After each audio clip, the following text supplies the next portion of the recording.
ये एक सच्ची कहानी है जो उत्तर प्रदेश के एक छोटे से गांव की है। गांव का नाम था नरेंद्रपुर और ये कहानी लगभग 20 साल पुरानी है। कहानी भूतिया हवेली का रहस्य। नरेंद्रपुर गांव के पास एक पुरानी हवेली थी जो कई सालों से वीरान पड़ी थी। गांव वाले कहते थे कि उस हवेली में भूत प्रेत का वास है। कई लोगों ने दावा किया था कि उन्होंने रात में हवेली से अजीब अजीब आवाजें सुनी हैं, जैसे किसी के रोने, चीखने और दरवाजों के अपने आप खुलने और बंद होने की आवाजें। गांव का एक युवा लड़का जिसका नाम रघु था, बहुत निडर और साहसी था। उसे इन भूत प्रेत की कहानियों पर बिल्कुल भी विश्वास नहीं था।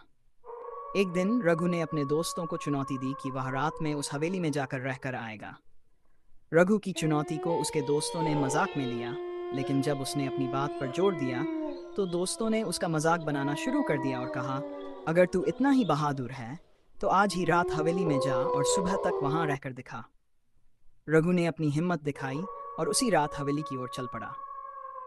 जब वह हवेली के पास पहुंचा तो उसकी हिम्मत थोड़ी डगमगाई, लेकिन उसने खुद को संभाला और हवेली के अंदर चला गया। हवेली के अंदर चारों ओर अंधेरा था। रघु के पास एक छोटी टॉर्च थी जिसकी रोशनी में वह हवेली के कमरों को देखने लगा। हर कमरा वीरान था और धूल से भरा हुआ था। हवेली के अंदर गहरी चुप्पी थी, सिर्फ रघु के कदमों की आवाज सुनाई दे रही थी। कुछ समय बाद रघु ने एक कमरा देखा जिसके दरवाजे पर बहुत बड़ा ताला लगा हुआ था। उसकी जिज्ञासा बढ़ गई और उसने सोचा कि शायद यही वह कमरा है जहां लोग भूत प्रेत के होने की बातें करते हैं। उसने ताला तोड़ने की कोशिश की और काफी मेहनत के बाद वह ताला तोड़ने में सफल हो गया। जैसे ही रघु ने कमरे का दरवाजा खोला, उसे अंदर से ठंडी हवा का झोंका महसूस हुआ।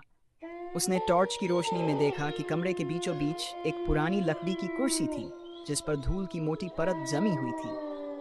तभी उसे महसूस हुआ कि कमरे में कोई और भी है।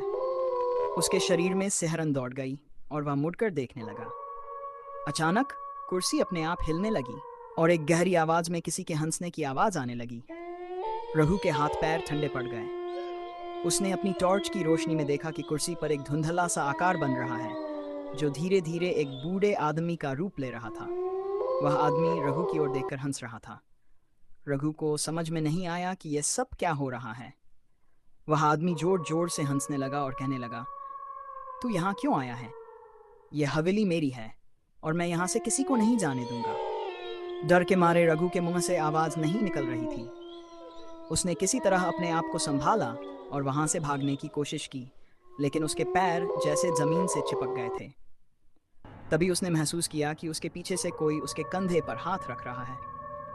जैसे ही रघु ने मुड़कर देखा, उसने देखा कि एक महिला का भूत उसके पीछे खड़ा था, जिसके बाल बिखरे हुए थे और चेहरा खून से लथपथ था। वह महिला धीरे धीरे रघु के करीब आने लगी। रघु ने पूरी ताकत से चिल्लाने की कोशिश की, लेकिन उसकी आवाज गले में ही अटक गई। अचानक से हवेली की खिड़कियां अपने आप खुल गईं और तेज हवाएं चलने लगीं। रघु को ऐसा लगा जैसे वह बेहोश होने वाला है।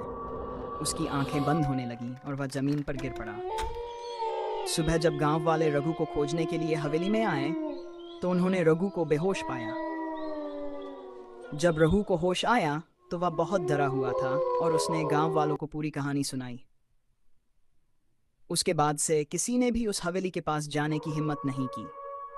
गांव वाले मानते हैं कि वह हवेली आज भी भूत प्रेत से भरी हुई है और जो कोई भी वहां जाता है उसे किसी न किसी अनहोनी का सामना करना पड़ता है। रघु के अनुभव के बाद से वह हवेली पूरी तरह से बंद कर दी गई है और लोग अब भी उस हवेली के पास जाने से कतराते हैं। इस कहानी का अंत, इस कहानी को सुनकर लोगों के रोंगटे खड़े हो जाते हैं और वे सोचने पर मजबूर हो जाते हैं कि क्या सच में भूत प्रेत होते हैं या यह केवल एक डरावनी कहानी है। सच जो भी हो, लेकिन नरेंद्रपुर गांव की ये कहानी आज भी लोगों के बीच चर्चा का विषय बनी रहती है।